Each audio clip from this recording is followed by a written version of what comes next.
All Okay. right. Thanks. So tonight is the Legislative and Policy Committee meeting for March 9th, 2020, and we are meeting via Zoom. So I'd like to call the meeting to order. We have all four members of the committee are present. So that would be Ms. DiMarino, Mr. Melanchek, and Mr. DeFore, and I'm the chair, Jennifer Munson. First item on the agenda is to approve the meeting minutes from January 25th. May I have a motion? So moved. Okay, any comments about the meeting minutes? Any updates? All right, and actually, I guess we can, yeah, for this one, it does have motion and a second. So Kathy gave the motion. Can I have a second? Second. Okay, thanks. Okay, next. For the discussion period, we've reordered this meeting so that we could make sure that we get to the new educational equity policy. So this is something that is recommended, and since we've gone through diversity training for the board, we all, I think, understand better the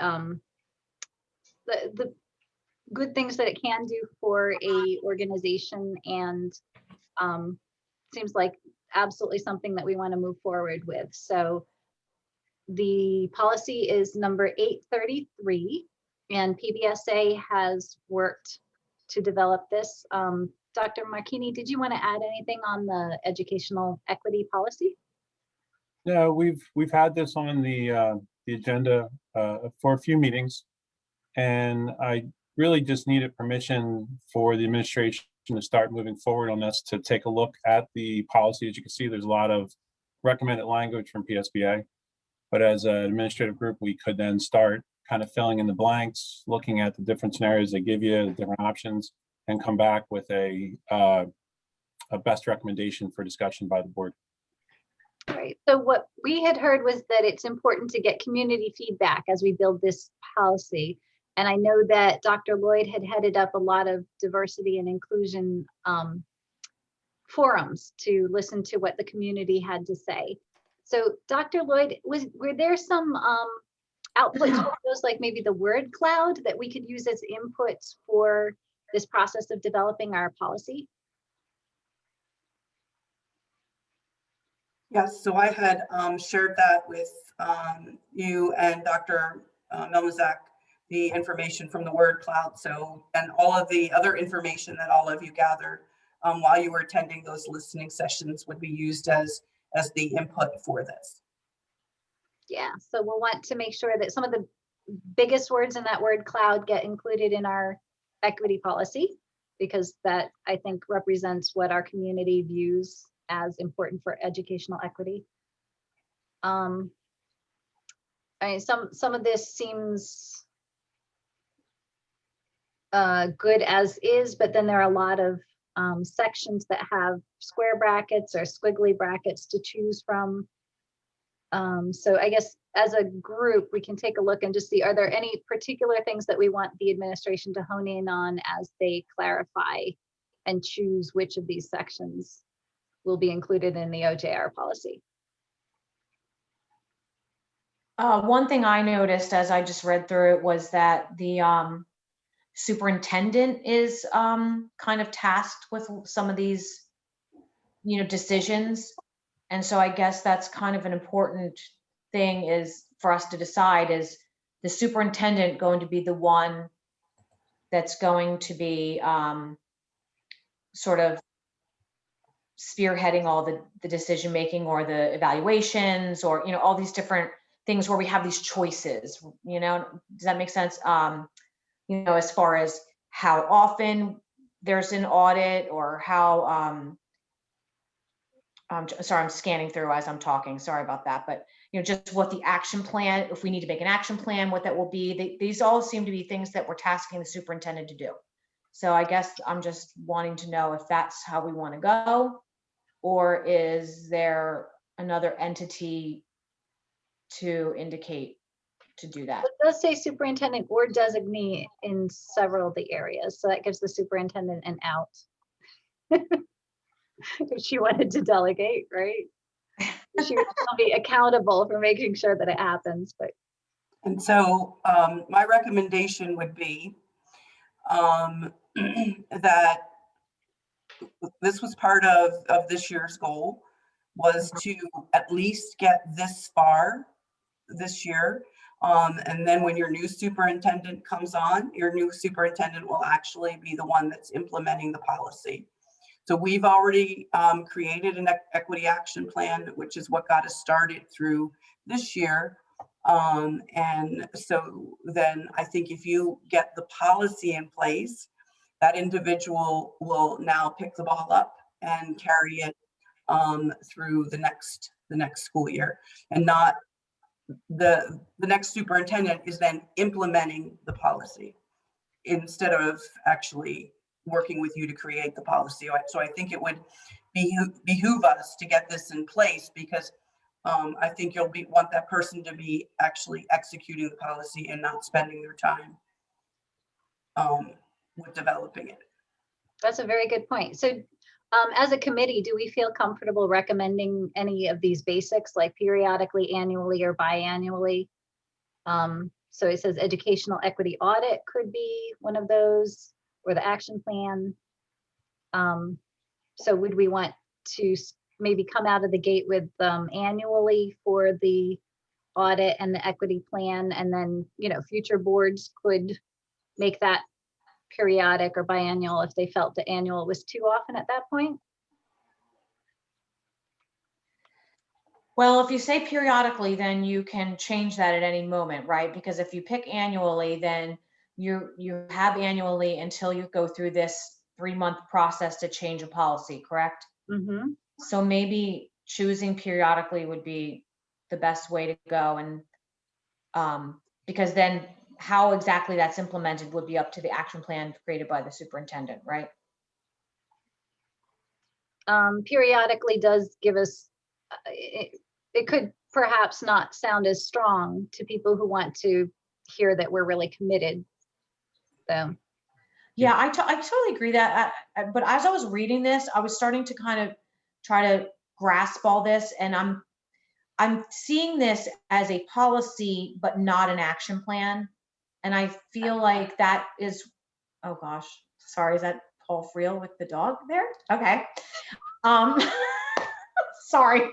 This is a policy, not an action plan. So I think, you know, a lot of those details about, you know, different types of valuations, different data points, and all those things will be things that will be part of an action plan rather than a policy. So I think that having guidelines for a superintendent to create an action plan is a great thing, but I don't know that being super specific is necessary. But please tell me if I'm way off.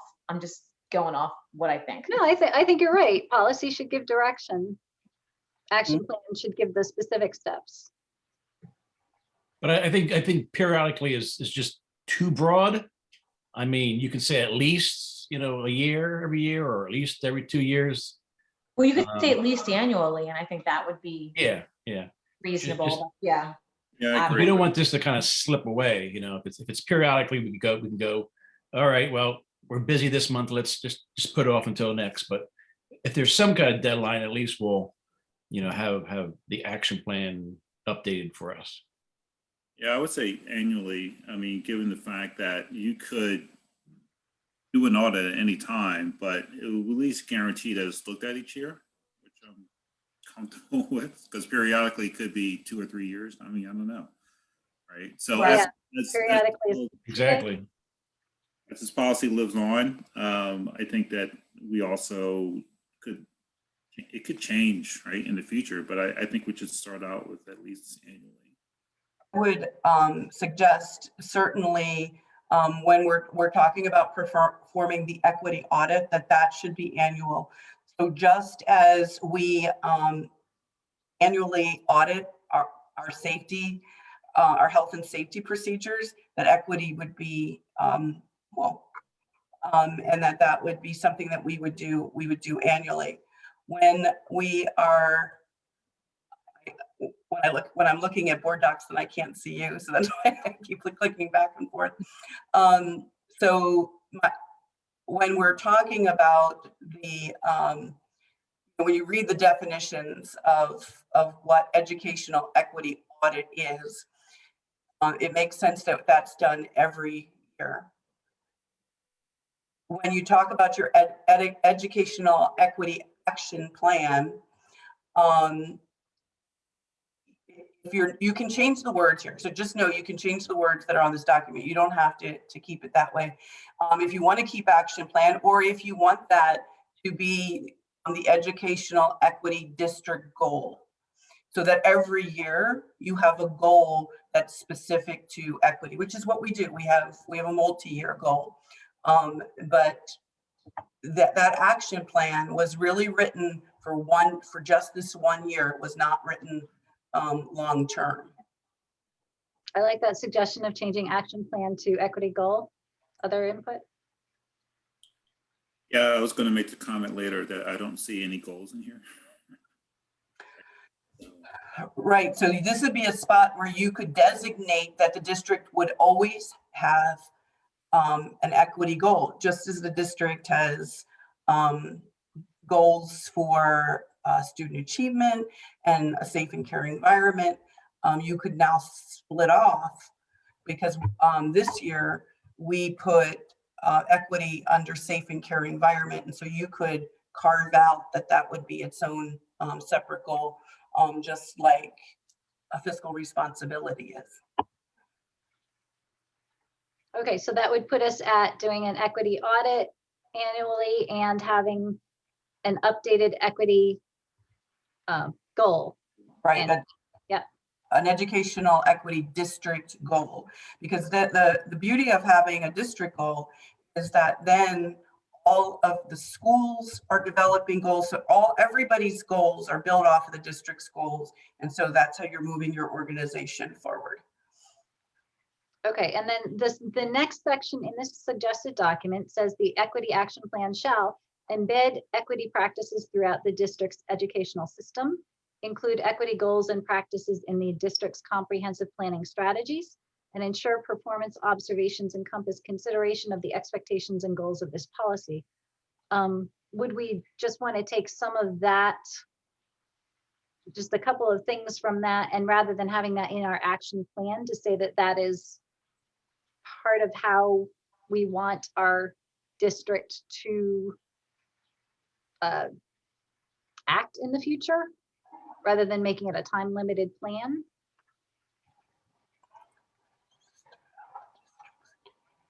Because you just said to always have an equity goal. Right, so that for number 2, so I would say that you want number 1, okay, because you want equity to be embedded in all practices.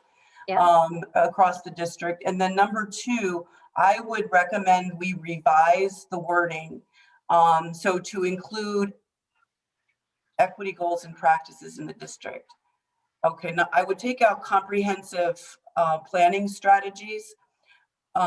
That's an old term, because you don't do that every year. Include equity goals and practices.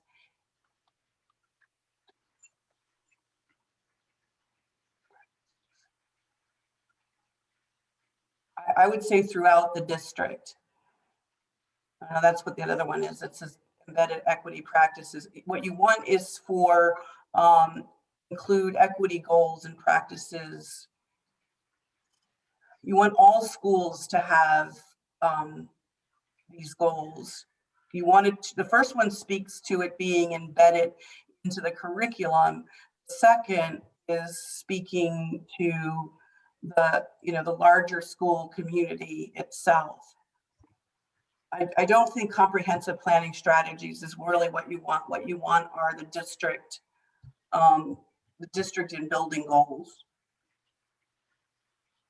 Right, so those goals could change every year. They do, yes. Yeah, so they change every year. So we're building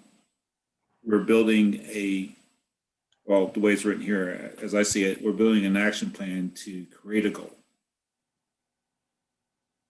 Is that what it is? We're creating a goal based on the audit. So it's audit, action plan, goal. Is that how it goes? Yes. Okay, okay. If I could just make a recommendation, I think with the time allocation and efficiency, maybe our administrative team could take a crack out of all the options here on the policy. And then we could bring it back to LMP with a lot of these things, these options checked off, what we think, some explanations, and then you could review it from there. Would that be possible? Yeah, and just, you know, scrolling through the rest of it, I think things that we heard in our community discussions were welcoming and inclusive environment was important. I believe that cultural proficiency, that would be the area where the curriculum, I think, is addressed, and workforce diversity. Just those seem to me areas that we heard when we were talking to the community. And I know data focused, our board tends to like. And we're hearing some of the same things from our inquiry teams at the schools as well. Good. Some of the same things. So yeah, I think we'll be able to add those in. Okay. I think though that we should just double check. If you go up to page 1, the bottom of page 1, there's a recommendation there for you to define cultural competency, cultural proficiency, and cultural response. Are all of you okay with that wording? I have to tell you, I don't have another recommendation. I think that wording is the correct wording to use, unless one of you feels differently about this. Okay, I'm going to read this out loud just for anybody who doesn't have it in front of them. Cultural competency shall mean an ability to interact effectively with individuals of other cultures. Cultural proficiency shall mean the level of knowledge-based skills and understanding that is required to successfully teach and interact with students and to work effectively with colleagues, family, and communities from other cultures. It requires an ongoing examination and self-reflection to challenge one's own cultural biases and understand the cultural perspectives and experiences of others. Is everybody okay with those definitions? Yep. All right. You know, I'm fine with those definitions. The only thing that it seems to me is that if you are culturally proficient, that would imply that you have cultural competency and culture, you know what I mean? Like Mhm. those things seem to be the same thing to me. I think they are intended to be related. But yeah, I agree. It's hard to understand how they're different. Because you can't have cultural proficiency without competency already in place. So I But think I'm fine with the language as it is, though. I think we'll just have to see whether we use cultural competency elsewhere in the document. And if we don't use it anywhere, perhaps we can just keep cultural proficiency. Yeah, is that hard to achieve, to be culturally proficient in a culture you may not know anything about? Right, so I'm not claiming to know everything about someone's culture, right? Because culture may not be based upon their skin color or what they look like. It may be something that is culturally natural to them, but different to us. But if we don't know their culture, then it will be hard to achieve this, or at least challenging to achieve this. That was my concern also. You know, during the listening sessions, the thing I learned most was that I don't know what's going on out there. So it would be nice if we could have some kind of continuous community input from people of different backgrounds, so that you know they could inform us, we could learn, and we could do this as a community rather than have it kind of be a top-down discussion. Mhm. I know we talked about committees, you know, with parents and teachers, but I think somewhere in here we should have that ability so that we can you know learn from the community of things that we just don't know about. Yeah, I think you're right, but I think that this cultural proficient, this is just a definition. So this is just terminology, and all of those things that you're talking about, John, are basically our action plan to, you know, be able to be at that place, right? So Yep. I get, she's asking whether you're comfortable with that as language, as the definition. Yeah, Yeah, I am I'm- comfortable with it. And I have to say that one of the things that I would ask during the equity sessions is, do you have a channel in which you can express a way to communicate to either the administration board, principal, or whoever that culturally you have an issue, right? So do you have the ability, do you have a channel in which to express that? But I do see that they're somewhat related. I am okay with this. I just mentioned that, the reason why I mentioned it is because it might be hard to achieve. Well, I'm sure that's true, yeah. And I just kind of piggybacked on what you were saying. Yeah, I'm okay with the wording, but you know, I guess this is a discussion for somewhere else in the plan, that we have some type of community input, because like I said, I just don't know things. Don't know a lot of things. Yeah, well, I think, yeah, what I'm hearing, the next thing after that definition of cultural proficiency is culturally responsive. And so I think we definitely want to keep culturally responsive in here, because I think that's what we're saying, is that while we're working towards proficiency, we may have to work on our responsiveness. All right. I do want to draw your attention to one other section that I think Lydia and Kathy probably want to talk about with the curriculum committee. It's on page 3, and it's in the center of the page where it says educational equity update. Mhm. My recommendation would be that the curriculum committee talk about this, and then you align your curriculum review with this policy, so that as the district has its curriculum review cycle, that part of that cycle is reviewing curriculum for equity. And so I think that this part of the policy should mirror what we're doing, so that we expand the curriculum while it's being reviewed. So that would sort of mean, though, that each subject area would, would be on that cycle of every 4 years or whatever it is. Right, Kathy, I think that that way this is the better blend. It blends in with how we're already reviewing curriculum. And off the top of my head, I can't tell you which policy that is, but I think that would make sense for the wording in that section. So the unfortunate part about that is that we just did social studies. So that means social studies will be the last one in the cycle from now on, right? Well, we may have another opportunity Okay. with our intermediate unit. They had tried to organize something countywide for all of the Chester County school districts to review their social studies curriculum K-12 this summer.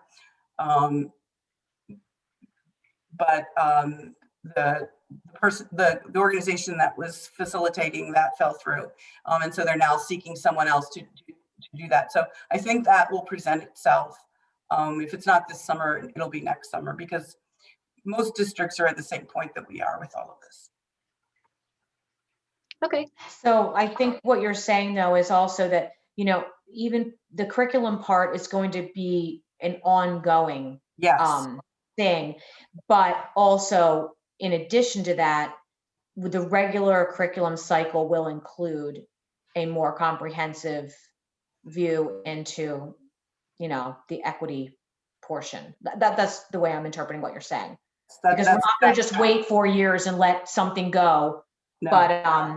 but every 4, at least on the curriculum cycle, we will have a focus as part of that review on equity.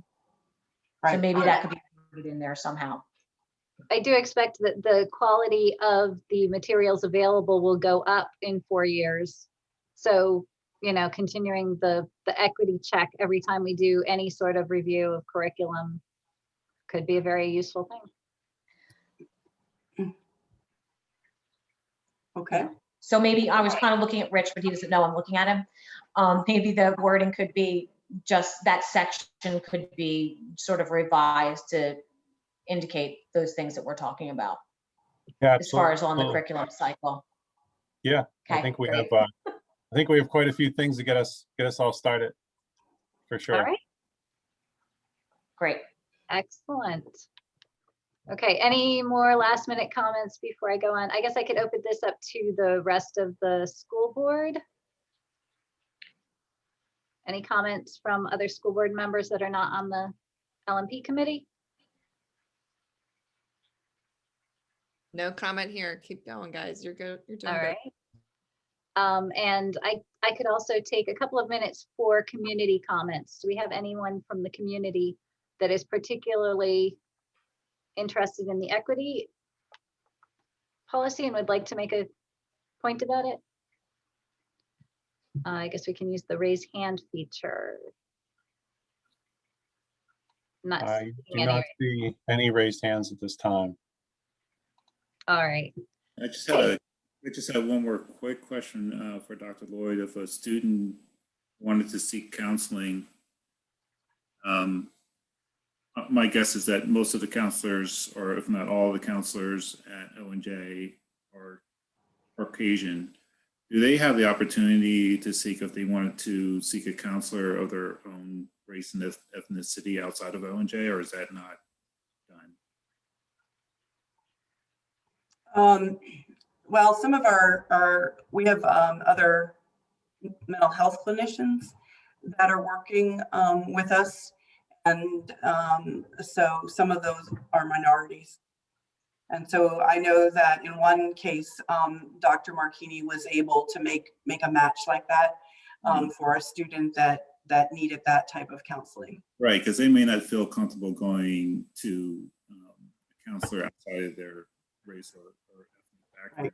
And it's hard for a counselor, I think, to draw a perspective on what they're talking about, right? So it could be an Asian culture, it could be an Indian culture, it could be an African American culture, but they may not feel comfortable going to someone who's outside the culture because they feel like they won't understand, right? So sure. If we're given the opportunity, I don't know if we want to include that in this policy, but it would be nice if we could at least explore putting in some kind of language to give them the resources that they need outside of ONJ if we can't meet their ethnic needs. Sorry, Cliff, did you say, you were saying a mental health counselor? Is that the counselor you're referring to? It could be mental health, yes. Okay, sorry, I missed the beginning of what you said. Yeah, we can, we have made those arrangements through our various agencies, the IU, but we can also add that in, Cliff. That's a great point. So we'll include some language in there about that. Yeah, and especially if we had an English as a second language learner, we would definitely want to make sure they've got somebody who speaks their language, literally. What's interesting about that comment, Jennifer, is that over the last 2 years, we came up with a new model, last 3 years, actually, a new model for our English language learners, where our own staff are connected, matched with the families. So if you need Spanish, an interpreter, then we actually have a single teacher that's established in a relationship with the family for all their interpretation needs, et cetera. So it's a person you can not only work with you on the language, but trust and help, especially with a lot of the technology needs, things like that. And then we have other folks from the IU that they hire other interpreters of other languages, but we don't do like a one-hit wonder where one person might interpret one day and you get a different person. We match them, their family, with a specific person regardless. So there's a relationship built as well. Okay, so if it were a language that we did not have a speaker within our organization, we would still try to have that ongoing relationship with a solid person. Yes.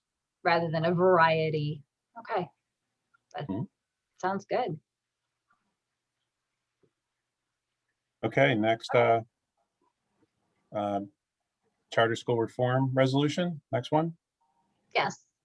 So did you want to give some background on that one? Or, I might not be the appropriate person. Maybe Dr. Lloyd. You might have more information about that. I apologize. all right, All right, so each year we adopt a resolution calling for charter school legislation reform. It is gaining momentum again, Mhm. thanks to State Representative Joe Cerisi.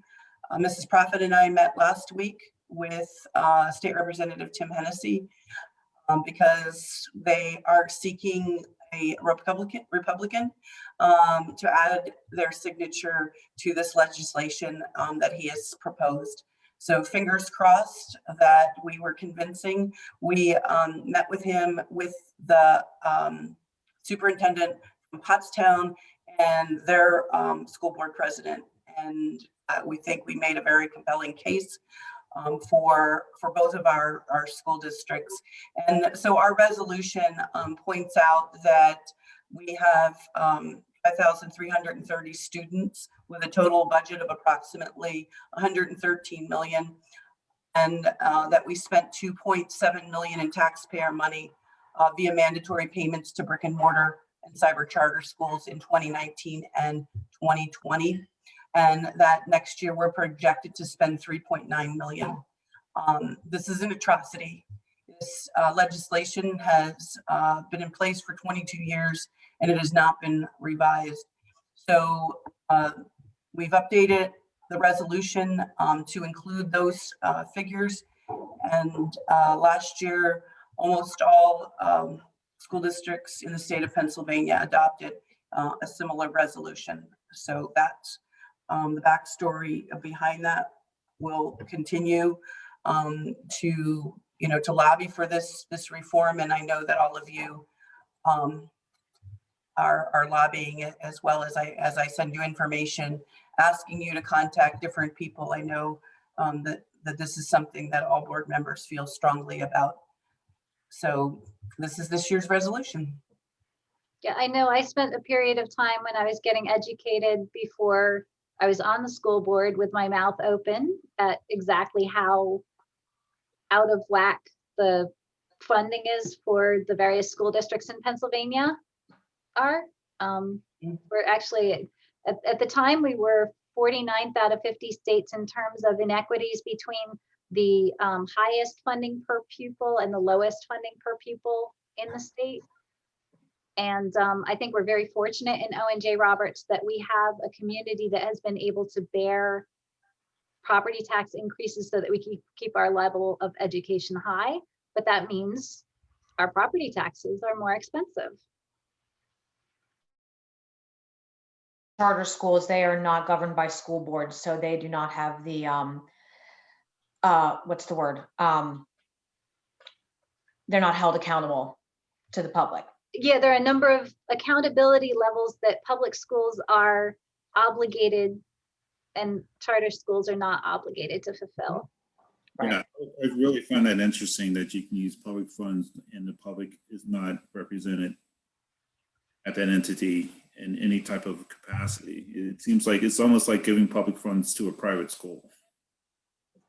Right. And to that point, Mr. DeFore, these cyber charter schools are for profit. And so we're using public taxpayer dollars for profit schools.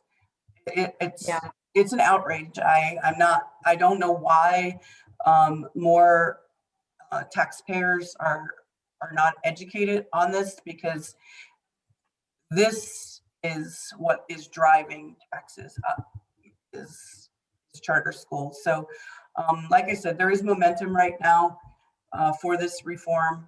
I'm hopeful that this is the closest that we've gotten to achieving it. Yeah, I may know someone who can go, I like to talk to this about, so. So is our job today to just move this on for the board to accept? Yes. Yep. You To need to vote make- on the 15th.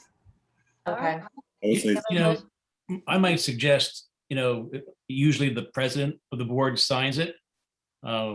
I don't know if it would make any more impact if all 9 of us signed it. It has her signature, but she didn't sign it, but Yeah, I know. But if we pass this one on, she will sign it and it will get, sent out. Whereas if we revise it a little bit and have all of our signatures, it'll look more like the Declaration of Independence. We can do that. Does that mean Ms. Profit has to sign extra large? Yes. Okay. All right, so yes, so may I have a motion to pass this resolution along to the full board on March 15th with the addition of all the school board members' names? so moved. So moved. Second. All right. So next on the agenda, we have the PBSA policy changes. So these are the ones that are recommended by PBSA. A lot of them are minimal language changes. And as a reminder, when we have the items that are in brackets, like a number in brackets, those are usually the exact wording coming from the referenced law or other document. So first one is policy 137.1, extracurricular participation by home education students. And Dr. Marchini, the updates on that one? Yeah, this was sent to us by the Pennsylvania School Board Association, and the only addition is that they're going to include the NJROTC as a activity that students could do. Our high school ROTC program has an after-school activity, but they also have an in-school class.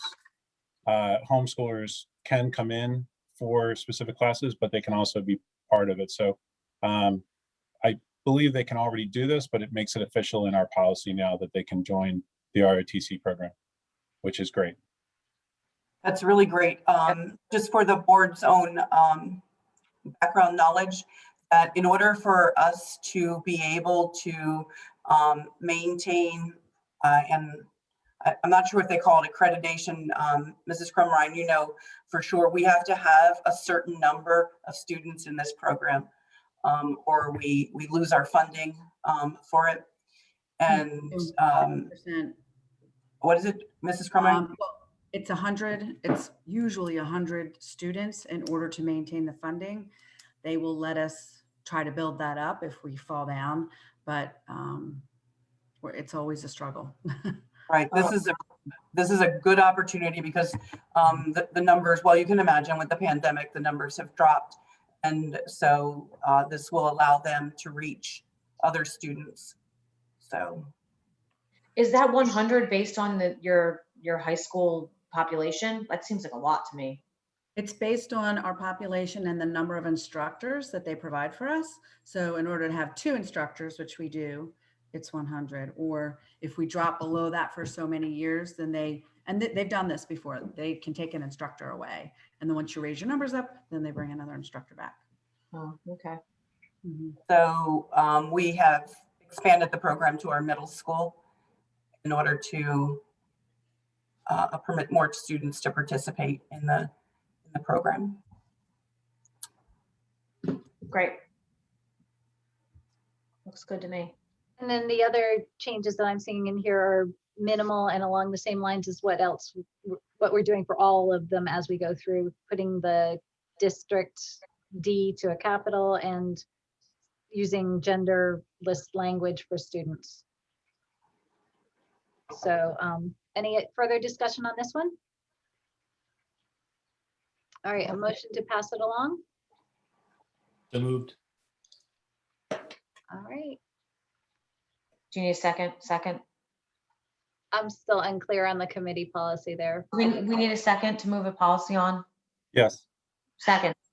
Awesome, we've got a second. Thank you. Jennifer, the next part is the policy review. So this is our internal review of specific policies. You can see the edits that are in the publication program. There's some minor changes to the information program designed for achievement programs and needs of the school. All right, so looking at this one. So I see changes in the delegation of responsibility list, but yeah, I guess things like yearbook have been taken out because we have a third-party company doing that, right? And newsletter does not have to be on paper anymore. So I assume that these are just updates of things that we're already doing, right? Correct. Yes, These are exactly. updates, yes. All right, any comments from the committee on these? No, the website is not considered an entity here, right? Number 10, Number 10. District website. Gotcha. you just wanted to check and make sure it was in the list, right? Yeah, I didn't know it seems crossed out, like it just says district and it looks like there's a red line to it, but Oh, I think it's adding a dash oh, it's That's adding a correct. dash. Gotcha. or removing a dash. Is it adding or removing? Yeah, I couldn't tell. I guess it's in red, so it would be removing the dash Removing the dash. and then removing the dot after it. If I look at the final, I'll be able to tell. That's correct. It would be district website, one word. One Okay. word, right? Yeah, okay. Yeah, look at the final. It's clearer there. Oh, yes. Yeah, you're right. I should switch over to the final. It's hard to look at both at the same time. Yeah, because you All want right. to. Shall I have a motion to move policy 902 along to the full board? Moved.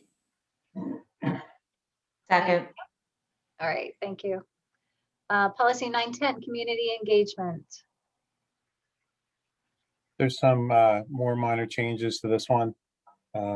As you look at the draft, there's some, capital letters, and then there is some crossouts or edits that's recommended after the community engagement process concluded. The board shall make the final decision regarding an issue. All right, so spoiler alert, later on the agenda is the removal of the Citizen Advisory Committee. So I think we found that we weren't referring to the Citizen Advisory Committee anywhere. So this idea of community engagement is, I think, a more flexible sort of approach than having a named citizen advisory. Would you interpret it that way? Yes, and then with some edits. This is a policy we already have, hasn't been looked at in 7 years. And, it doesn't necessarily, it would be in a lot of our other policies that the board would make the final decision regarding an issue through a vote. It seemed like a duplication of efforts with that one phrase in there.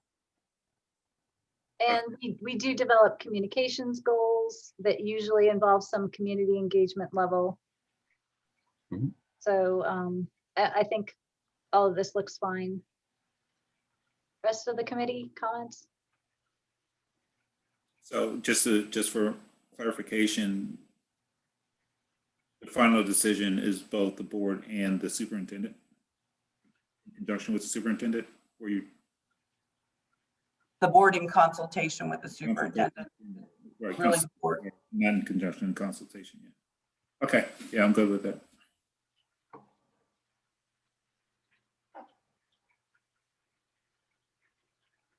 So by removing it, that is what is de facto there.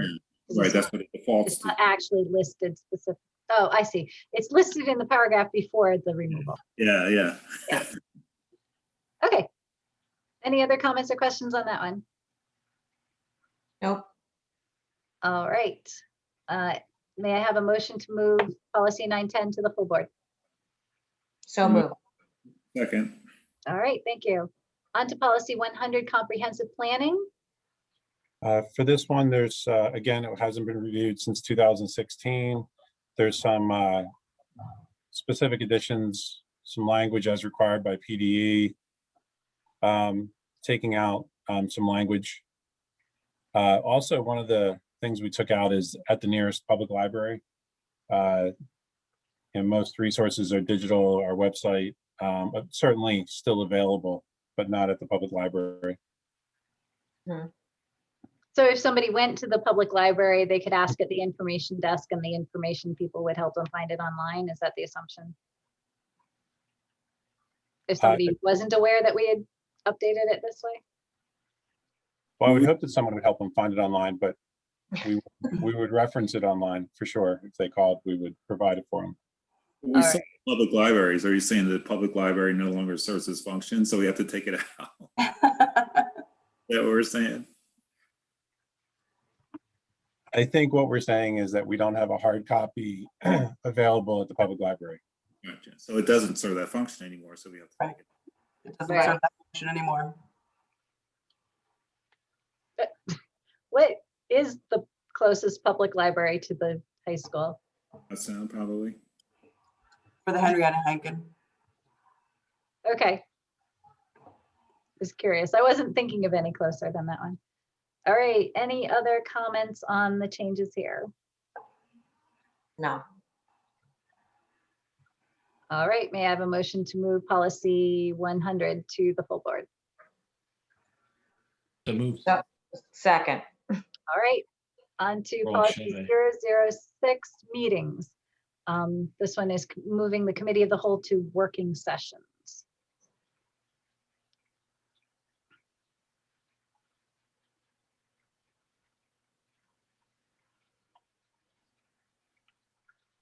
So was there any language in the rest of this policy that the committee wanted to take a look at or discuss?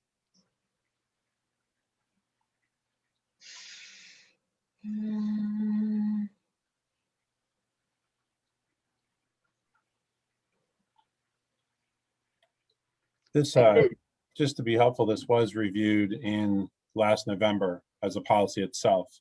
But with the changes of the committee meetings and the working sessions, we just wanted to make that. Also, as we discover more committee of the whole mentioned in other policies, we did a search, but we always end up finding a few more. There might be some more coming forward in future meetings.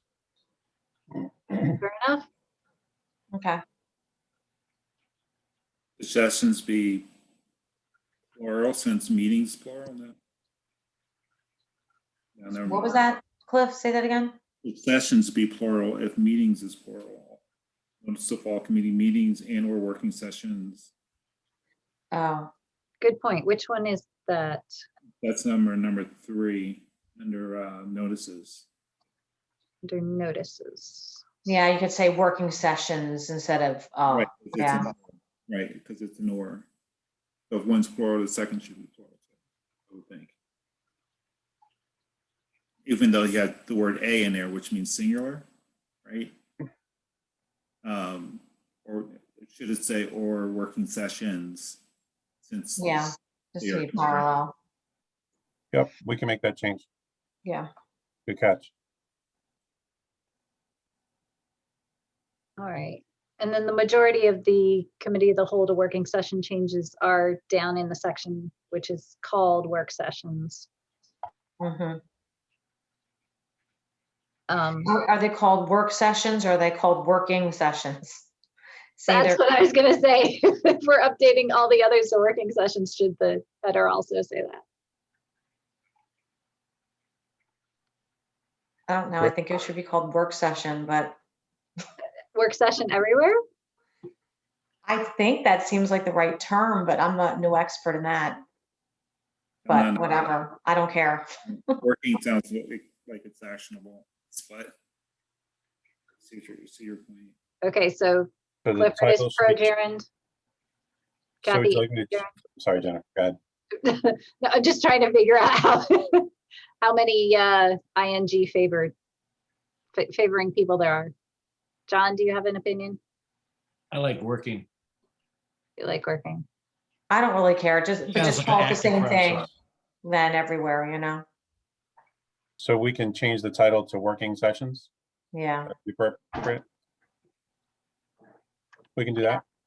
No problem. That's good. all right, that's fine.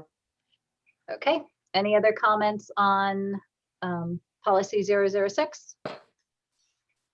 May I have a motion to move that one onto the full board?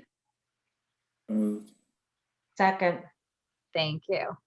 All right, and then we also have 006.1, which is attendance at board meetings via electronic communications, which was previously speakerphone, but we all know that is now antiquated.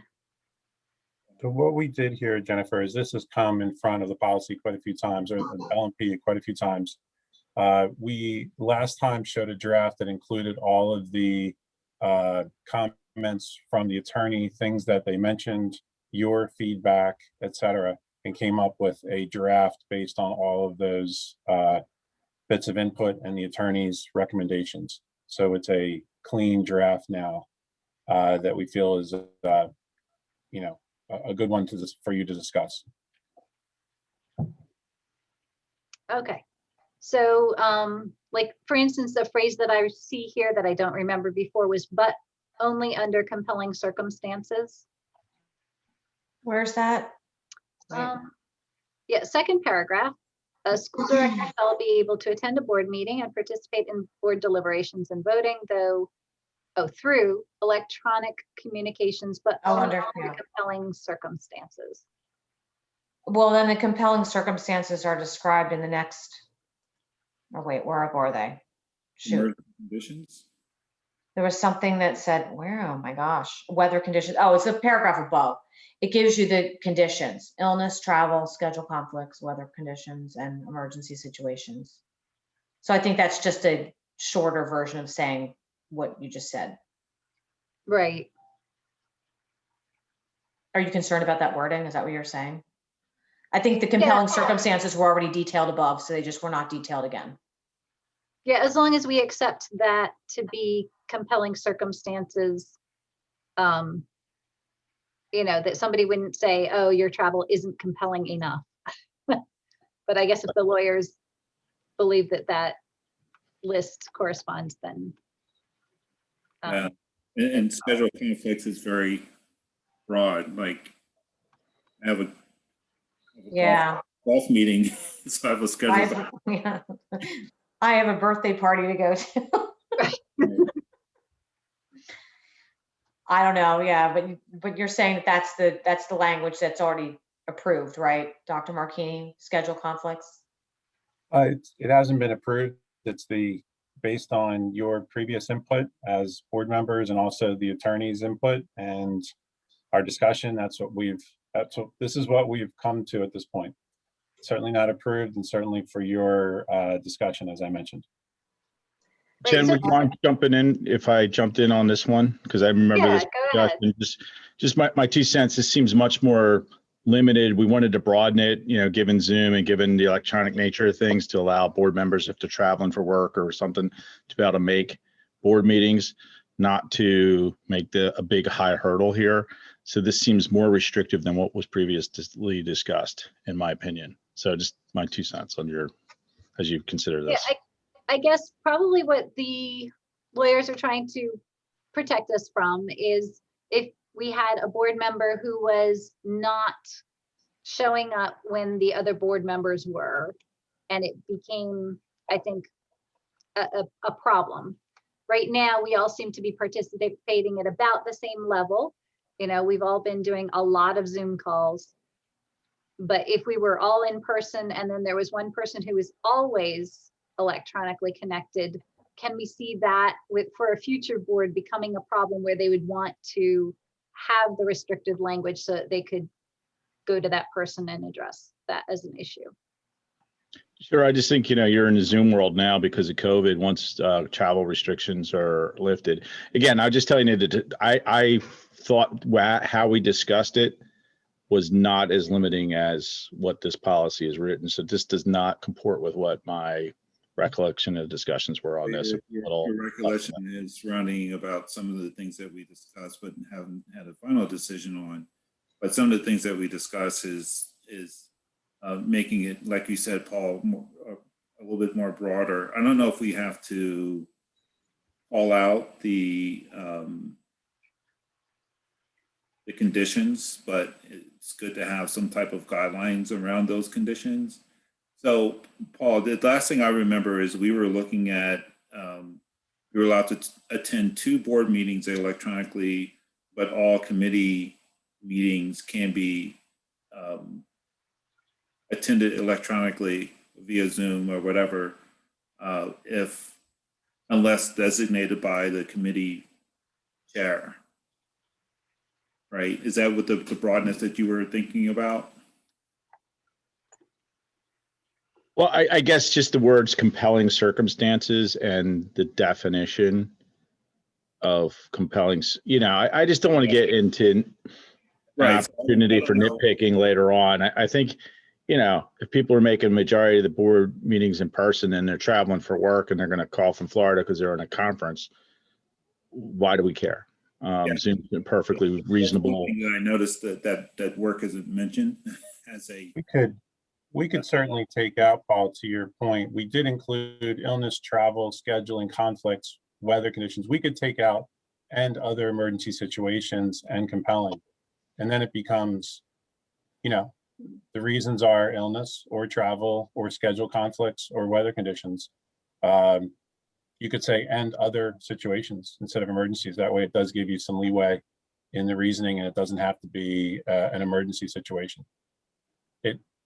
It's completely up to you. This is what we've settled on, but we can make it broader to suit your needs for sure. Well, and also, I understand everyone's point about, we don't want this to be abused, but then again, we don't want to make it too restrictive, but down below in the guidelines, there's a limitation to how many meetings you're allowed to do like that. Right. So that's what I was saying.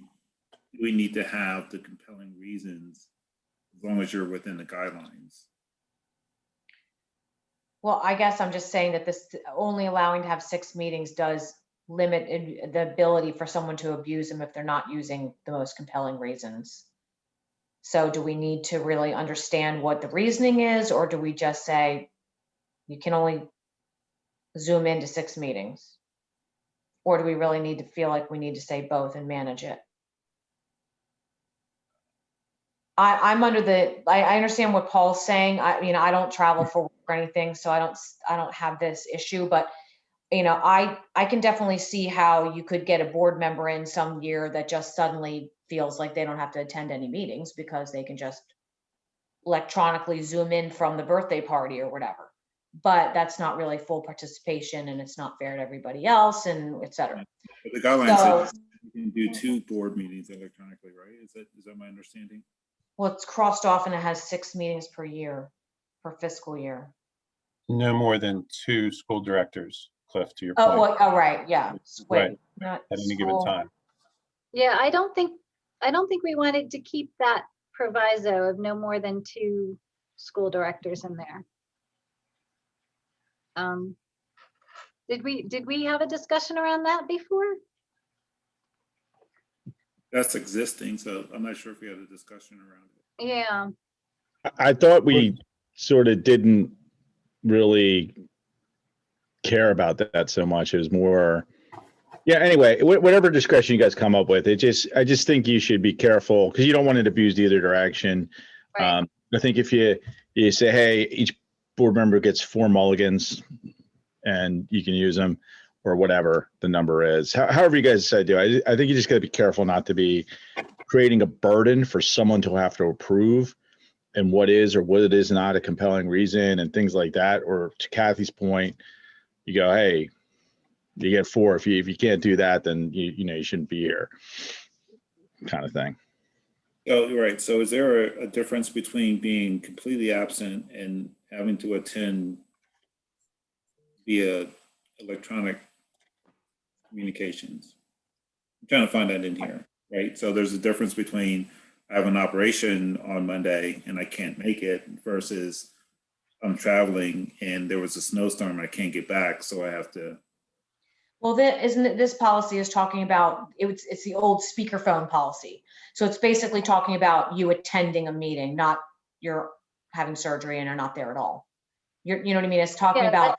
That's covered somewhere else then, right? That's covered separately, yeah. Gotcha.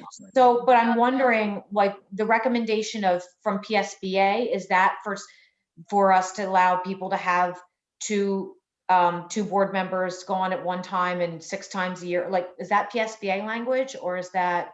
No, that's our attorney, that there should be, you should have physical presence. If it's a physical meeting, you should have, a number of members available. So you're not like, it's a physical meeting and there's 7 board members that can't make it that day, and 2 are present. So Right. And how But about all if- those if two- factors? If 2 can't attend, then who chooses, if 3 request a Zoom meeting, who's going to choose which 2 can do Zoom and which one's going to fly back from Florida? Yeah, I think putting down two school directors is a little restrictive. I would agree. Well, maybe that means though you reschedule the meeting. You know what I mean? Because we talk about meetings all the time, like we get a schedule for when can we have L&P and, so I don't know that. Yeah, but isn't this mostly for business meetings? I think it's all that's- meetings. Because it's saying, No, I don't. I think that's supposed to mean specifically business meetings and not Yeah. committee meetings and not Yeah. working sessions. Well, it That's says So I correct. think we should clarify that. That's it it's says simply it's board meetings. board meetings. oh, Yeah. because then you can't miss 6. You can't have 6 a year. That's way too many. If you're talking about just monthly business meetings. Don't you think? To allow people to miss 6 meetings? It's not Better- missing. This, like electronically. Well, yeah, but if everyone else is there, I don't know, that seems extreme to me. Yeah, We've had more than 6 this year. Well, And we yeah, but still those, have it. It's just- they were all carry meetings on. that we all planned on. It wasn't like we were all there, but 2 people were in Florida. You know what I mean? Like we were all having those meetings due to, a state of emergency that was going on in our entire community. That's It in was- the bottom of the policy is emergency conditions where everybody would be. That's Well, that's exactly. actually added in there at the Yeah. very bottom. So I'm let's just think of like the meetings where we did have a meeting where we had one board member who was remote and the rest of us were in the room. Do we feel like she was fully able to participate, or do we feel like she was not there and it should count as an absence? Well, I'm not saying that. I'm not saying that it was an absence. I'm just saying that if one person decided that they never wanted to show up at the school because it was too much trouble and zoomed in every time or 6 times out of 12, that would be an abuse of this, I think. I'm not trying to tick off Paul here, but I just. No, actually, I agree with you, Kathy. I think, so I would recommend you might say like, go to 4 and be less, and just give you everybody 4 mulligans, because 6 does seem a little much if you can't make half the meetings. That's excessive, but maybe just do less and then just make it, for whatever reason you can't make it, but you can make it electronically if you're, Yeah, traveling, doing whatever. that's okay by my standards. Well, then 4 we could- sounds good, and then the reasons could be just about pretty ambiguous. Yeah, I agree with 4 too. I think 6 is a. Okay, so I think we want to take out the "but only under compelling circumstances" phrase. Just a second, sorry, I'm just looking quickly at my notes on the attorney. He recommended, we had initially extraordinary and he recommended compelling as a word.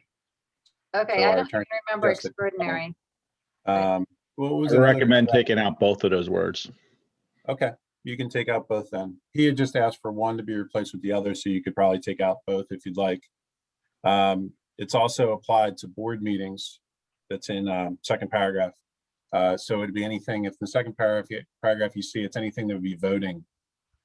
So occasionally there are some votes at a committee of the whole, but it would be board meetings where you're deliberating and voting.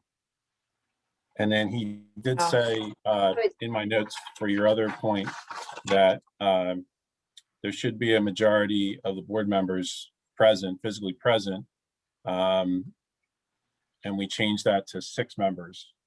But it could be 5 if you'd like. There is no recommendation for that 4 or 6 number of meetings you miss in a year from the attorney. So you can change that as well. Yeah, just to clarify, when you say miss, you mean attend electronically. Yes, sorry, I apologize. The But Rich, you bring up a good point, because that was what I was going to ask. What is legally required in order to move votes through? Because I think if you've got you need to have at least a majority present, correct? Yeah, he's explaining that there should be a majority of the board members present, physically present at a physical meeting. So I would say that is at least 6. I think 5 is too risky if the board is in agreement, if the committee is in agreement with that. My concern here is I don't want to give too much leeway, because you know, the challenge we face right now is we don't know what our future is going to look like in terms of Zoom meetings. We would like to continue with Zoom meetings, but we have to figure that out, right? So I think we need to be conservative with this. And if you are signing up to be on the board, you kind of have to make that commitment that you're going to be here for our school board meetings. Now, given we understand that things happen, life happens, and there's sometimes you can't make something, but for these board meetings, it's really important for board members to be present. That's my perspective.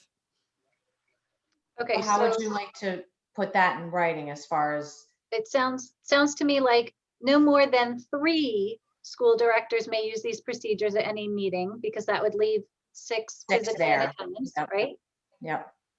And no individual school director may use this procedure for more than, we were saying, 4 meetings per fiscal year. And do we want to add a word like voting meetings or full board meetings? It's up above. I don't think you need Yeah. to. It does It's already have it. listed. Sorry, So- what, John? It's already listed above, like you Yeah. said. Okay, I couldn't hear you. Yep, sorry. So Jennifer, just make sure I understand for the edits here. Take out compelling, change to 4 Well, meetings take total. out, but only under compelling circumstances, because but only under circumstances doesn't make sense. Take right? out compelling circumstances, correct? Okay. Okay. I'll take out that whole thing. And then 6 present, physically present is still okay. That's what's listed there. And change to, you cannot miss any more than 4 meetings physically. Where is 6 physically present?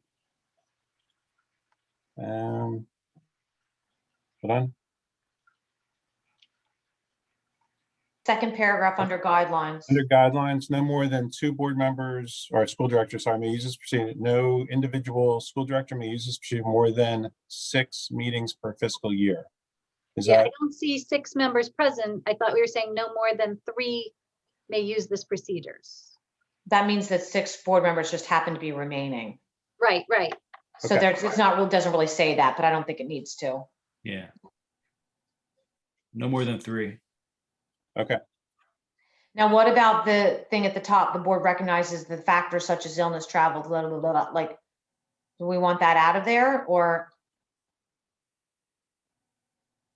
What there are we- was- I'm okay with keeping it. Yeah, that just kind of defines why we're doing this. Mhm. Okay. Yeah. Okay. Okay.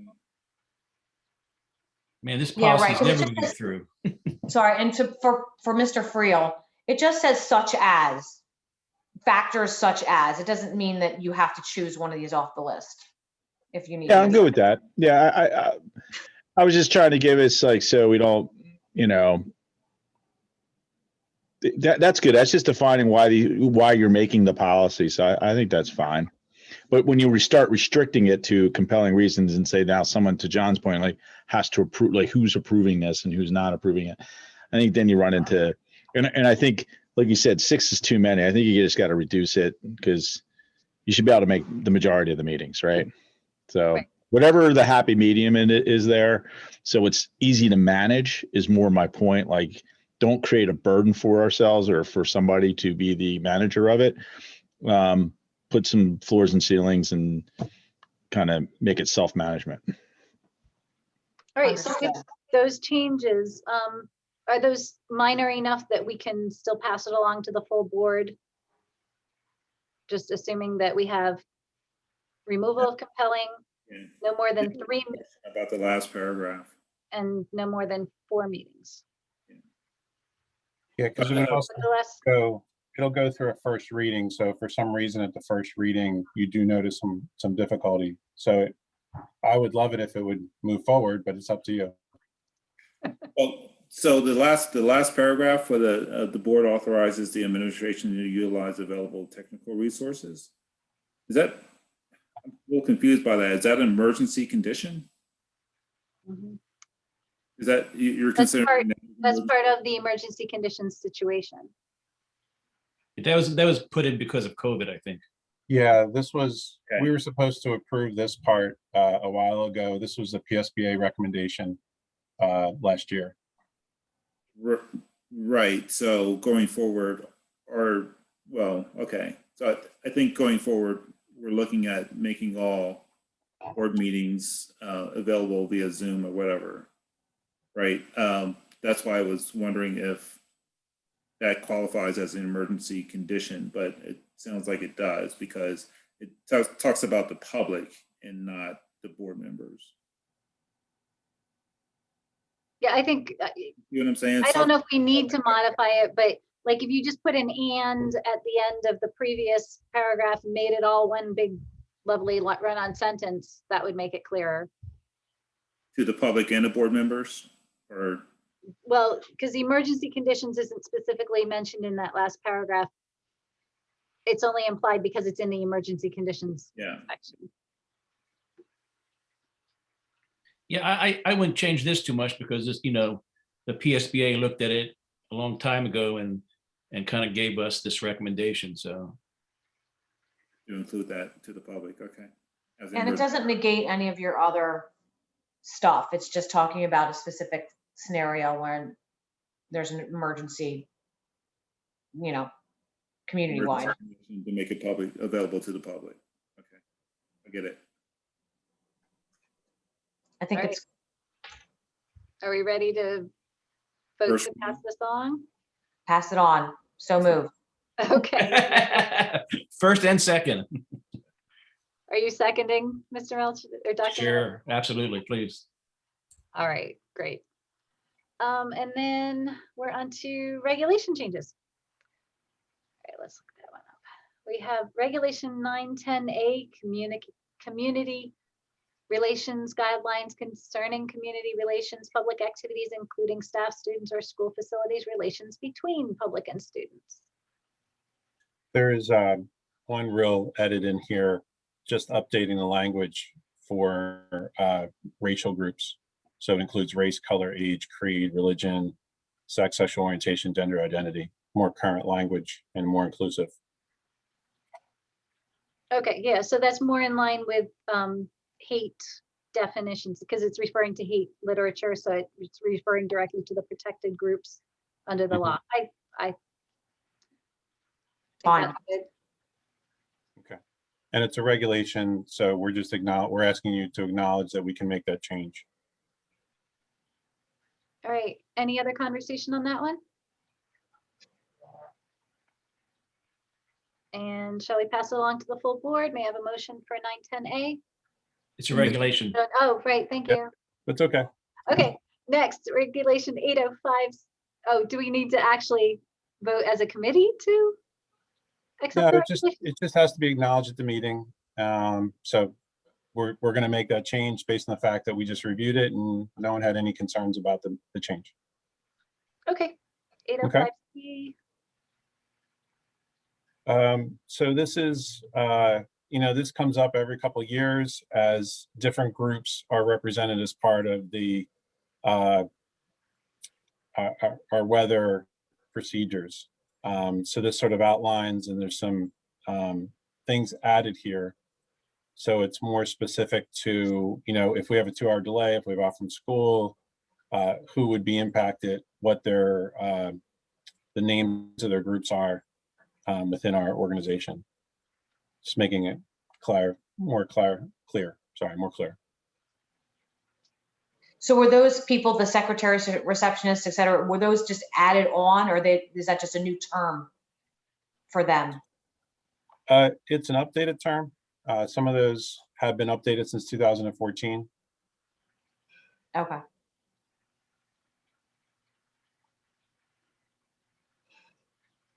All right. Yep. Yeah, there are some other minor changes, but I don't see anything that looks, like something that I would feel the need to discuss. Others on the committee? I'm good. Acknowledged.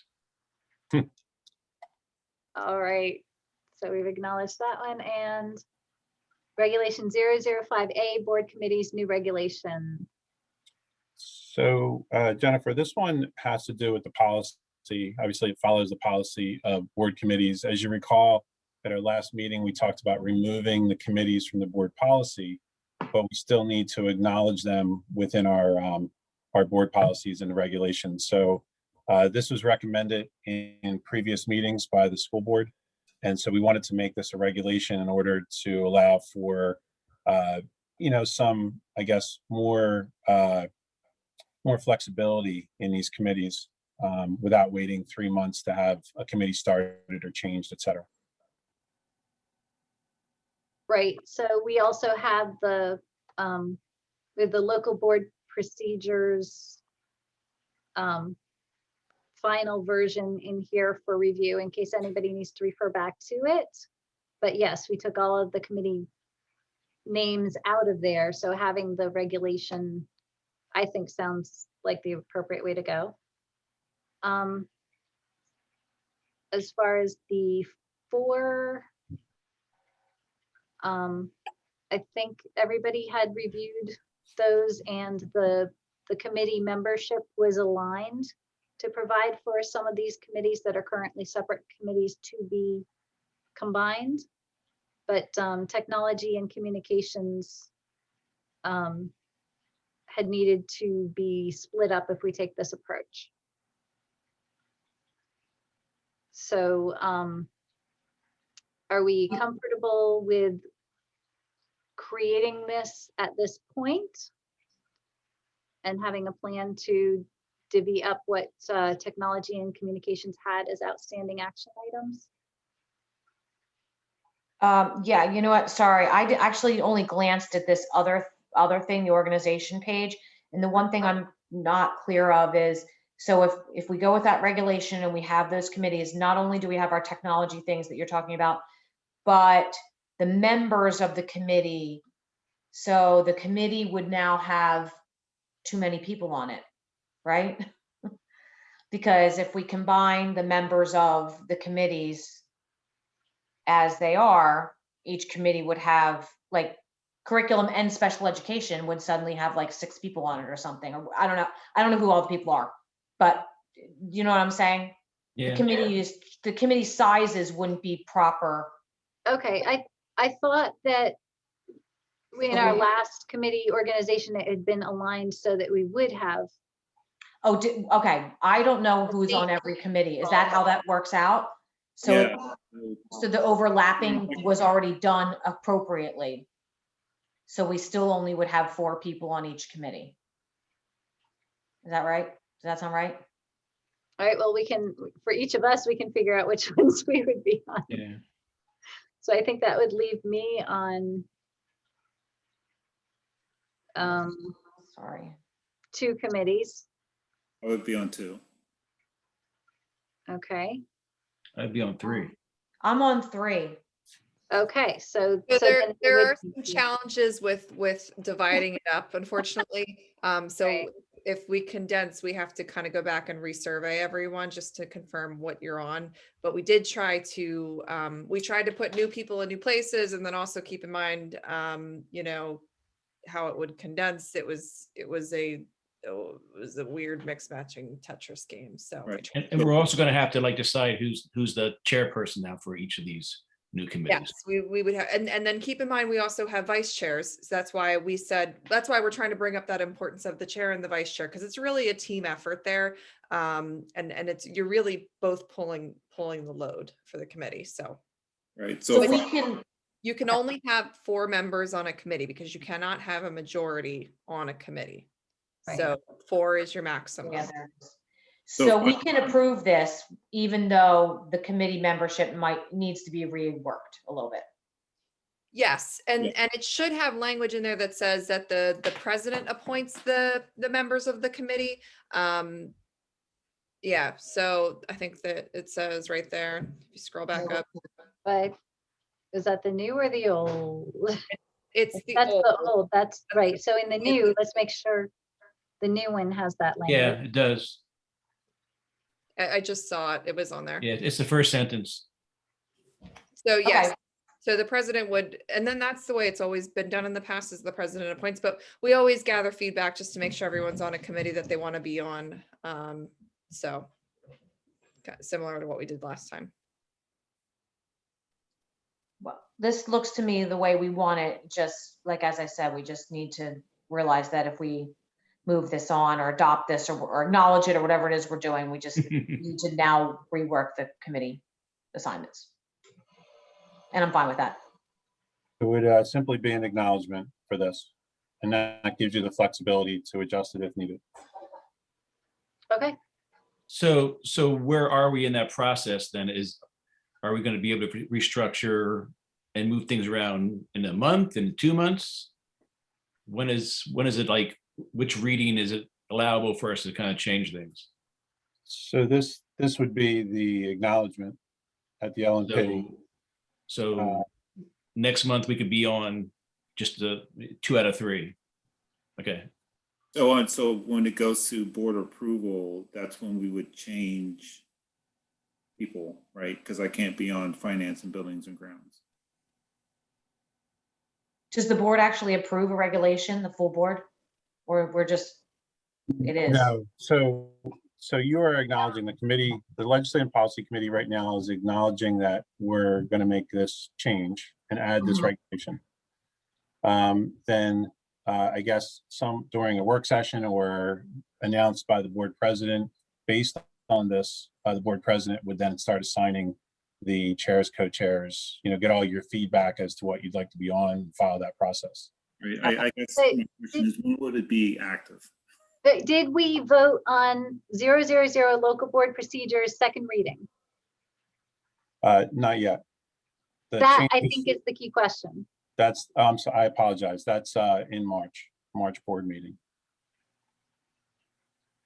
Monday. Right, so if we approve the creation of the regulation, then the regulation will be in place at the same time as we vote on the updated 000. Correct? Correct. So I don't think we want to vote on Monday until we have this regulation in place. I'm confused. Acknowledged. Yeah, well, acknowledged, right, yeah. So I think we're doing things in the correct order if we acknowledge the creation of the regulation today, and then we vote on Monday on the updated section 000, which makes the regulation necessary because we're removing the committee list from that regulation. And we vote From that policy, excuse me. right, and we have to vote on the regulation. We don't. We don't have to, We just acknowledge the pass along the regulation. Acknowledge. or, right, I'm just trying to get a Yeah, we grasp have to on when does acknowledge. it actually become like live, I guess you can say. When does it become live? So Today? to Or jump is it- on what, to kind of repeat what Jennifer said, and I misunderstood the question initially, I apologize, but the policy 005, that this has a regulation attached to 005, the adjustment without the committees went to the board last month in the first reading. It'll now go to the second board meeting in March. And if you acknowledge this regulation after you approve, if you approve 005 at the board meeting, then you'll have a new policy and a acknowledged regulation with those committees in place after that vote. And then the board president can start her process of asking for input and assigning roles for those 4 committees. Okay. Does that make sense? Yep. Yeah, we have to approve 005. And then this becomes live. Correct. Okay. All right, On Monday. on Monday, got it. I think we're all following now. Now we got it. Awesome. Yeah. Monday or Okay. Tuesday? So we acknowledge this Isn't, regulation, and that would move us on to a regulation deletion. So this one was 905.1, right? Yep. And So is yeah, there also a Jennifer. 905 to go with the 905.1?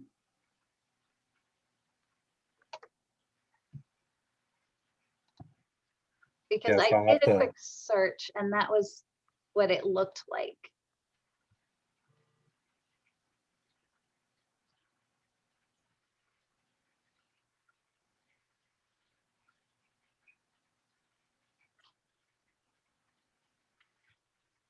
I apologize. I'm just going to that screen right this second. Mhm. Yeah, I see a okay. 905 policy. Yeah, so I found a 905 and a 905.1. And I guess the question is, would we just need to get rid of the regulation, or is 905 also no longer applicable? I think in this case, if you look at the language, a lot of it is very similar between the policy and the regulation. Mhm.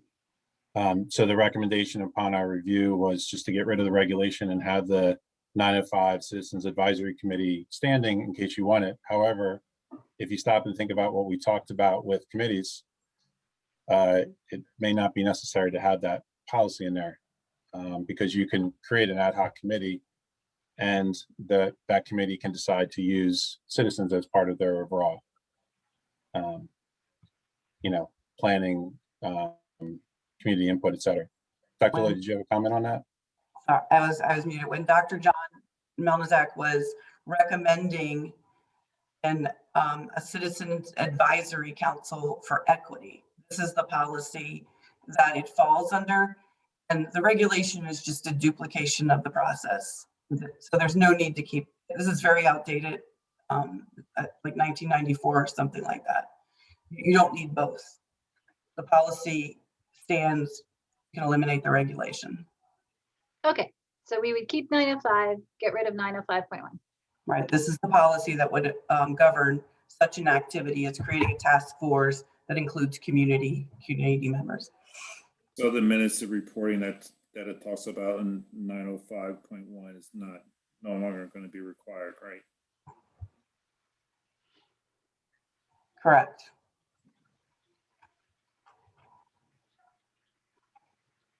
So we just need to delete this. And this we can do just by just us agreeing on this. We don't need to vote on it or whatever. That's correct. Right. The We're regulation. acknowledging the deletion of this. Okay. Yes. Right.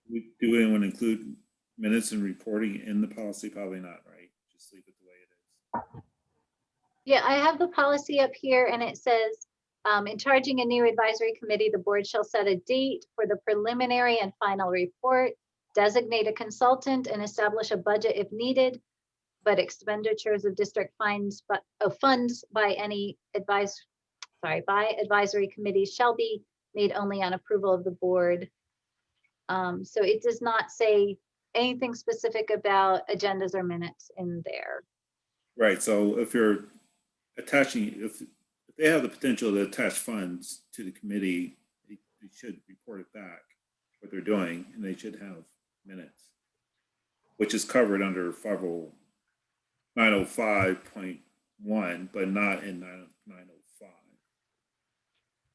We can bring 905 back, the actual policy back to this committee next month. So if we were to delete this now and then bring 905 back with the edits, including what you mentioned, Cliff, then we could forward that to the board for approval. Yeah, I agree. On the It's overkill, but just include those important things. If it's money attached, they should report back at a minimum.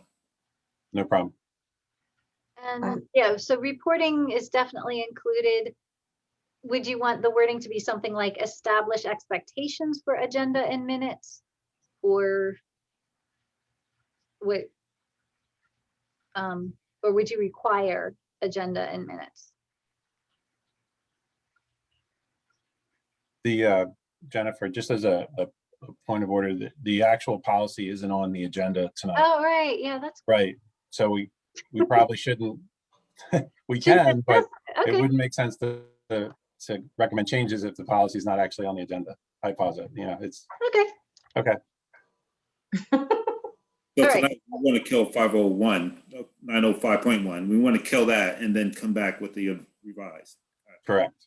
Yeah, we want to make sure that one's right.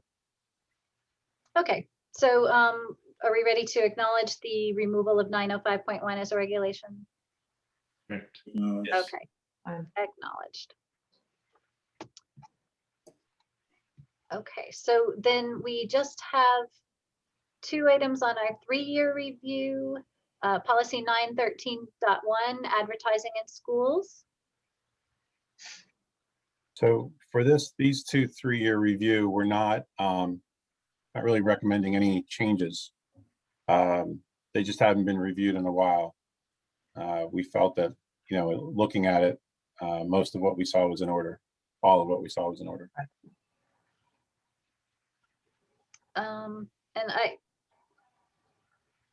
refresh my memory on these regular review ones. Do we check PBSA to make sure that we didn't miss any updates from them, or are we okay on that just because PBSA sends out the required updates when they have them?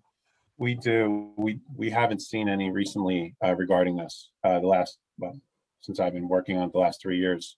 Mhm. We could double check, but this hasn't been reviewed since 2011. Yeah, Dr. Marquini, I remember discussing this policy a long time ago, and one of the things we talked about is when it comes to advertising is branding. The R, I think where we left it, branding the R for O&J. I'm not sure if we considered branding the O&J or any type of O&J symbols as part of advertising in schools. That, say for instance, someone else wanted to use O&J Roberts, which they can. Is it okay if they also advertise that in O&J? So I don't know if that really matters, or if that even fits in this policy or not. But we don't brand O&J Roberts, or we can't brand O&J Roberts. Is that right? I think Mrs. Crumrine has the history on this, because this seems to be a cyclical discussion that comes up. So Mrs. Crumrine, can you jump in here? Sure, absolutely. O&J Roberts is the name of a person as well. So when we looked into it before, we were not able to brand O&J Roberts.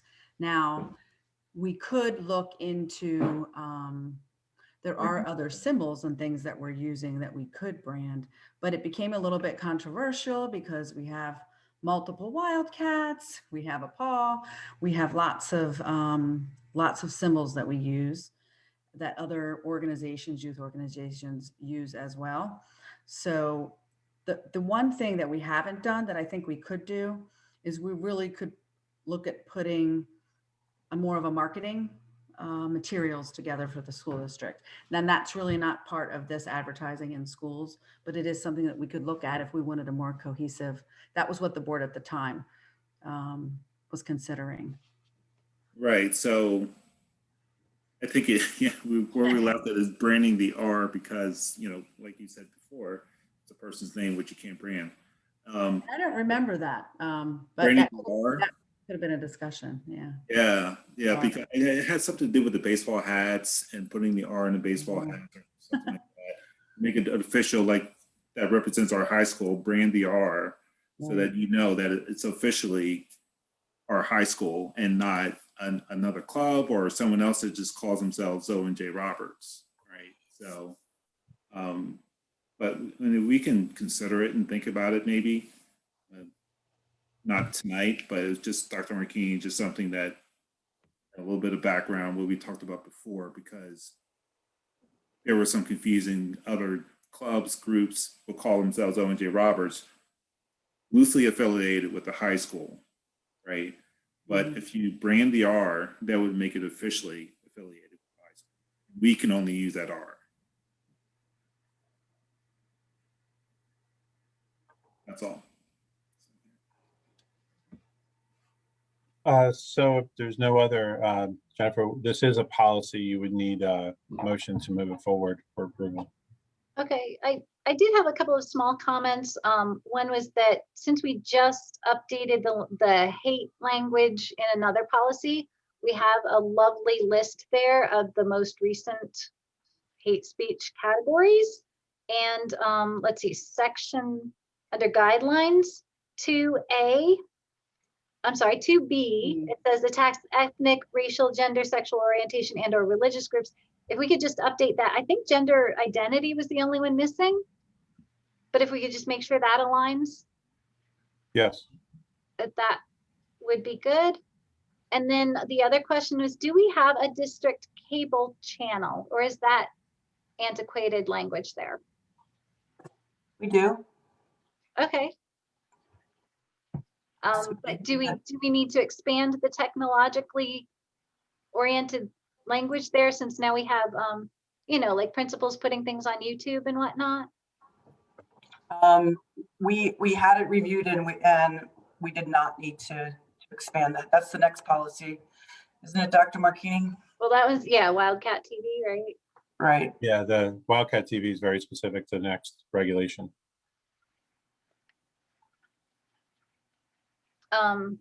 But do we need to include anything publicly accessible that is not considered the cable channel or Wildcat TV? What Related to section were you, is there a specific section, Jennifer, you were looking at? No, just trying to consider okay. in general whether there's a technology update needed here, and maybe there isn't. But I just, you know, it seems to me that I've seen things that have been not Wildcat TV per se, but posted by someone associated with the district, like a principal, on a publicly accessible location like YouTube. And I'm wondering if we just need to make sure that it's clear that those are included as the same policy applying. So are you talking about platforms? Yeah, so if a principal puts something on Instagram or whatever to advertise that the fun fair is coming up or whatever, it has to meet these guidelines. Right? Is that what you're saying, Jennifer? Right, yeah, I guess, okay, so let me see if I can come up with a good example. All right, so Rita's bring stuff to, you know, some of our celebrations that we have, and that's allowed for them to have little Rita's cups because, you know, they're supporting an activity at the school. Now, if somebody were to create what looked like a school-sponsored video and put that on YouTube and, you know, feature the Rita's cups so blatantly that it seemed like an advertisement, would that be covered by this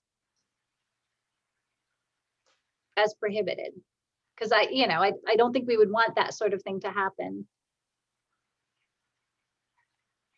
And maybe there is a way that it's prohibited. I'm just not connecting it yet in my brain.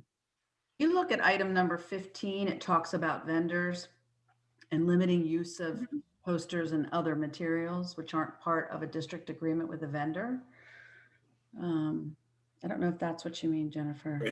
Well, but it doesn't cover a person from the district putting something out there for consumption other than cable TV or Wildcat TV.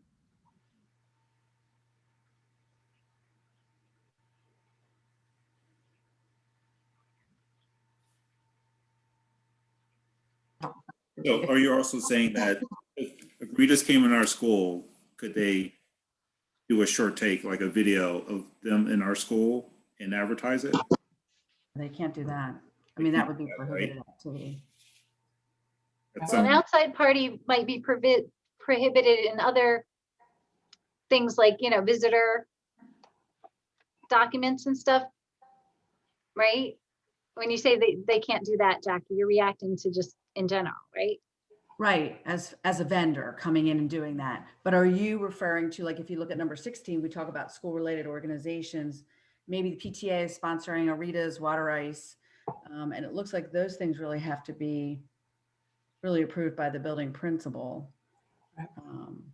But Under guidelines in number 1, second paragraph, it says this policy does not apply to the incidental display of names of products or corporate names of school equipment, supplies, food products sold in the cafeterias, vending machines, or district events.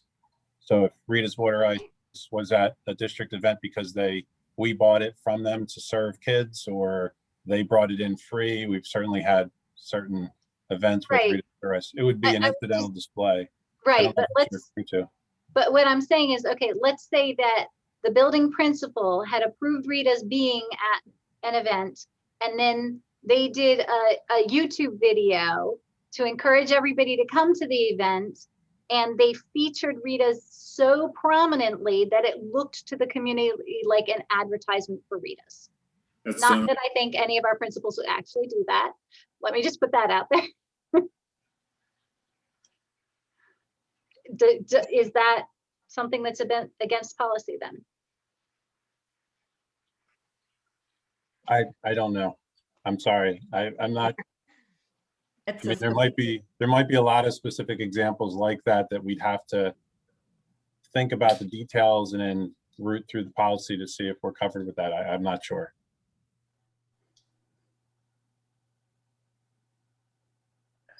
How big a problem is this? It's not a problem at all. No, it's not a problem. No, Okay. no, we haven't had any. I was just trying to think, because cable channel just seemed like a very antiquated format. If we needed to cover other formats, that's simply where my brain started. it seems like we're slowly getting rid of describing what the electronic communication is and just substituting with electronic communications, right? Because they changed from year to year. Yeah, like I don't know how many years ago it was just cable TV, now it's websites, then it was Twitter, and then it was Facebook, right? But electronic communications, I like the way that we're starting to word that to get away from specific platforms. To your point, TV is definitely a platform. Well, so then like way up at the top on number 3, like page 2 of this, you could just change television and website to electronic or media or something, or communications. Electronic communications, yeah. Instead of saying television and website, then you're inclusive of any other type of way It could be any platform that you're using. Right, that you're using, except for it's done through electronic means. I'm fine with that if everybody likes that idea. Yeah, I think television and electronic communications, and we can keep the old-fashioned TV in there. That's okay. Is that the only change you recommend then? Well, I was just, it's the cable channel, if we convert over to something else instead of a cable channel, do we need to rename that section? I guess is where I was going with that, I guess when we do convert over. that we would revert it or review at that time. Okay, Sure. all right. Sorry for dragging it on so long. No, that's quite all right. So that is a policy, I believe, right? Right, so with those changes, those minor changes that we just discussed, are we comfortable passing it along for first reading to the full board? Yes. I move we move it on. All right, excellent, thank you. And 902A, criteria for determining Wildcat TV program. We still use these guidelines. But if there's any language changes you see, but we did review it, felt it was solid, but of course, if you see any that you think might need to be changed.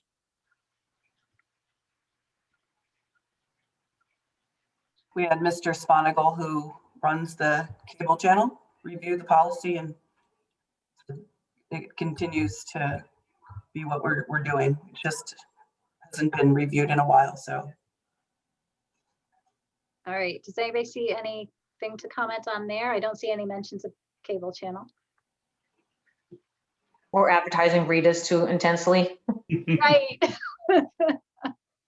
Yeah, in this case, Wildcat TV is a thing, right? it really is. And we It's might fine. as well call it Wildcat TV, no matter what platform it's on. Right, exactly. It's so Wildcat TV. Okay, knowledge, All right, yeah, are we passing this one along for first reading to the board, 902A? regulation. The regulation. No, regulation, oh, thank you. Okay. Acknowledged. Acknowledging. Uh, All right. then I believe we can just open up quickly for full board comments.